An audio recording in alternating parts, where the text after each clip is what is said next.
Transistor channel လေးပြန်လည်ကြိုဆိုလိုက်ပါတယ်ကျွန်တော် channel လေးကတော့ lesson နဲ့ပတ်သက်တဲ့အကြောင်းအရာတွေကိုပြောပြပေးမှာဖြစ်ပါတယ်ကျွန်တော် channel လေး like subscribe လုပ်ရသေးဆိုလိုက် subscribe လုပ်ပေးတော့ပါဦးဗျ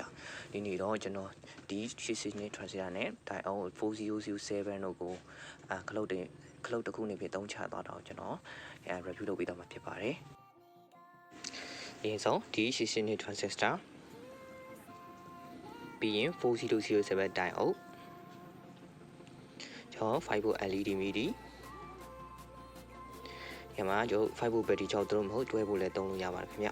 ။ကြာတော့ဒီ hight transistor ကိုကျွန်တော်တို့စပြီးတော့ join ကြည့်မယ်။ LED medium ရဲ့အနှုတ်ကြီးကိုကျွန်တော်တို့ collector မှာချိတ်ပါမယ်။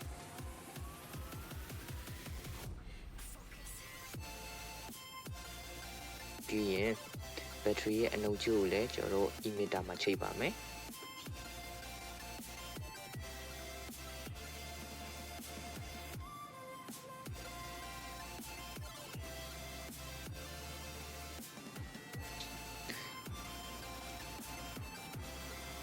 ကြတော့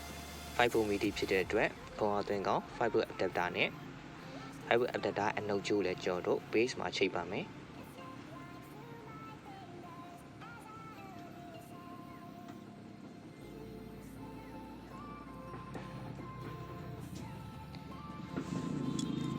ပြီးရင်ကျွန်တော်တို့4007 dioad ကို transistor ရဲ့ emitter နဲ့ base မှာခွာလိုက်ပါမယ်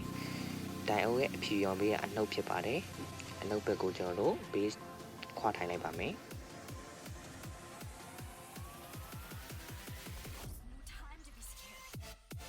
ပြီးရင်ကျွန်တော်တို့ battery နဲ့ဒီက adapter ကျိုးတွေကိုကျွန်တော်တို့တိုက်ရိုက်ချိန်လိုက်ပါမယ်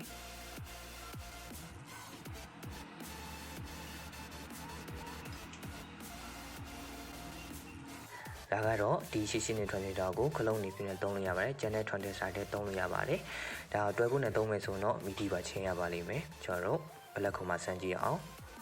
။မီးမလာပါဘူး။မီးလာအောင်လုပ်လိုက်မယ်။ auto ပိတ်ပေးထားပါတယ်။ကျွန်တော်တို့ black ဖြုတ်ကြည့်လိုက်မယ်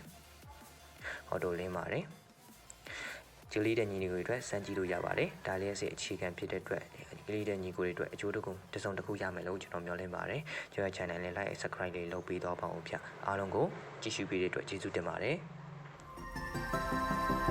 ။